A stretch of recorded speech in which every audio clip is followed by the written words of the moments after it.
안녕하십니까. 이재명, 당신이 혐의가 없다고 하면 혐의가 없어지는 겁니까? 하고 묻고 싶습니다. 더불어민주당 대표 이재명에 대한 체포 동의안은 27일 거대 야당의 저지로 국회 본회의에서 아슬아슬하게 부결됐습니다. 그러나 이재명은 가까스로 구속 위기는 면했지만은 정치적으로는 치명상을 입었다는 논평들이 많습니다. 범민주당에서 37명의 이탈표가 나왔기 때문입니다. 국회는 27일 본회의에서 이재명 대표 체포안을 투표에 붙였습니다. 제적 의원 299명 가운데 297명이 투표한 결과 찬성 139표, 반대 138표, 기권 9표, 무효 11표였습니다.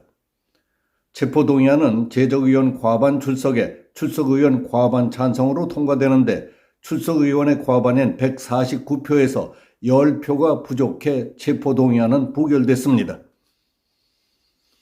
그러나 압도적 부결을 자신하던 민주당 지도부는 간신히 이긴 것을 보며 당혹감을 감추지 못했습니다. 숫자상으로도 체포안 찬성의 139표로 반대 138표보다 한 표가 많았습니다. 이날 투표에는 민주당 169명이 전원 참석했습니다. 그리고 민주당 출신 무소속 의원 5명 등을 합치면 범민주당 의원은 175명입니다. 이들 가운데 37명이 방탄 대열에서 이탈했다는 계산이 나옵니다. 범민주당 의원 가운데 17명이 체포안에 찬성표를 던진 것으로 분석됩니다. 특히 이 대표 체포안 반대는 작년 12월 15일 민주당 노웅래 의원이 받았던 161표보다 23표나 적었습니다. 이 대표는 국회 본회의장을 나오면서 검찰의 영장 청구가 매우 부당하다는 것을 민의의 전당 국회에서 확인했다. 검찰의 체포 동의안을 부결해 주신 분들께 감사드린다. 당 내와 좀 더 소통하고 의견을 수렴해서 윤석열 독재 정권의 검사 독재에 강력하게 맞서 싸우겠다고 했습니다. 민주당에서는 당혹감이 흘렀습니다. 개표 직후 이 대표는 지그시 눈을 감았고 민주당 의원 상당수도 각자 모니터만 바라본 채 숨을 죽이고 있었습니다. 비명계인 김종민 의원조차 이탈표가 이렇게 많이 나올 줄은 예상하지 못했다. 충격적이라고 할 정도였습니다. 한 민주당 중진 의원은 통화에서 일방적인 지도부에 대한 경고라고 전했습니다. 여당에서는 비판이 쏟아졌습니다. 주호영 국민의힘 원내대표는 본회의 후 가진 기자간담회에서 비록 부결됐지만 이재명에 대한 불신이고 사실상 가결이나 마찬가지라며 이 대표의 대표직 사퇴를 요구했습니다. 박정화 수석 대변인은 논평을 통해 국민은 138명의 민주당 의원들이 범죄자 방탄에 앞장섰다는 부끄러운 사실을 똑똑히 기억할 것이다. 아슬아슬하게 부결됐지만 국민의힘의 완전한 승리라는 견해들이 압도적이라고 전했습니다. 박수영 국민의힘 의원은 페이스북을 통해 오늘의 결과는 국민들이 이재명 대표에게 정치적인 사망 선고를 내린 것과 다름없다. 온갖 비리와 부패를 막던 겹겹의 방탄이 순식간에 허물어지고 있다. 오늘의 결정이 대한민국의 진정한 민주주의를 가져올 첫걸음이 될 것으로 기대한다고 말했습니다. 전문가들은 이재명 리더십의 붕괴라고 분석했습니다. 김형준 명지대 교수는 이 대표 체제에서 여론조사를 보면 민주당 지지도는 떨어졌고 이 대표 구속을 요구하는 비율도 훨씬 높다. 민주당 의원들이 이재명 방탄에서 벗어나야 한다는 목소리를 낸 것이라고 설명했습니다.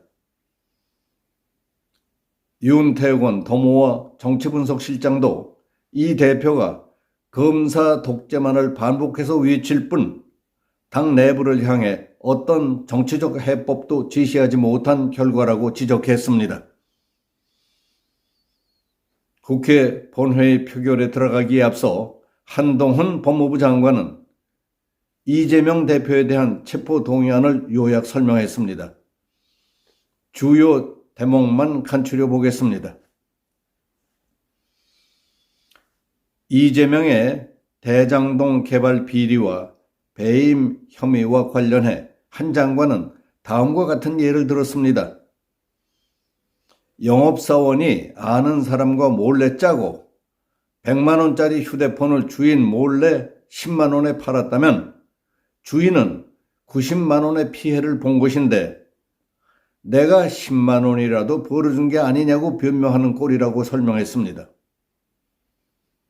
이재명은 대장동 개발 사업은 단군 이래 최대 치적이라고 자랑했지만 시민 입장에서 본다면 단군 이래 최대의 손해라고 해야 어울린다고 했습니다. 대장동 개발 공모 지침서를 대장동 일당에게 유리하게 작성했다는 혐의와 관련해 수험생에게 시험 문제를 직접 출제시키듯 공모 지침서를 만들게 해놓고 김만배 일당이 3억 5천만 원을 투자하고 2,000배가 넘는 7,886억 원이라는 천문학적 수익을 실제로 챙겼다고 설명했습니다. 그리고 대장동 위례 성남FC 사건은 죄질과 범행의 규모 면에서 단 한 건만으로도 구속이 될 만한 중대 범죄라며 사안의 중대성을 지적했습니다. 성남FC 후원금의 의혹은 후불제 할부 방식으로 뇌물이 지급됐습니다. 이재명 시장을 믿지 못하고 약속한 청탁을 실제로 들어주는 것을 건건히 확인하고 나서 뇌물을 주었던 것입니다. 라고 설명했습니다. 이 대표는 성남FC의 부도로 자신이 정치적 타결을 입는 것을 막기 위해 네이버, 두산건설, 차병원 등 4개 기업을 상대로 현안을 해결해 주겠다며 133억 5천만 원을 성남FC에 내도록 한 혐의, 이것은 제3자 뇌물죄에 해당한다고 했습니다. 그리고 이번 수사가 민주당이 아니라 이재명 개인 범죄에 대한 것이라는 점을 강조하면서 지금까지 설명드린 어디에도 민주당 대표 이재명의 범죄 혐의는 없다. 오직 성남시장 이재명의 지역 토착 비리 범죄 혐의만 있을 뿐이라고 말했습니다. 이재명 민주당 대표는 신상 발언을 통해 뚜렷한 혐의도 없이 제1야당 대표를 구속시키려는 헌정사상 초유의 이번 사태는 대한민국 정치사의 역사적인 한 장면으로 남을 것이라며 주권자를 대신해 국회가 내릴 오늘 결정에 대한민국 민주주의의 앞날이 달렸다고 구속영장의 부당함을 강조했습니다. 이재명 씨, 이제 당신은 바닥이 다 드러난 것 같습니다. 더 이상 시끄럽게 떠들지 말고 입 좀 다무시오. 뚜렷한 혐의도 없이 제1야당 대표를 구속시키려고 한다고요?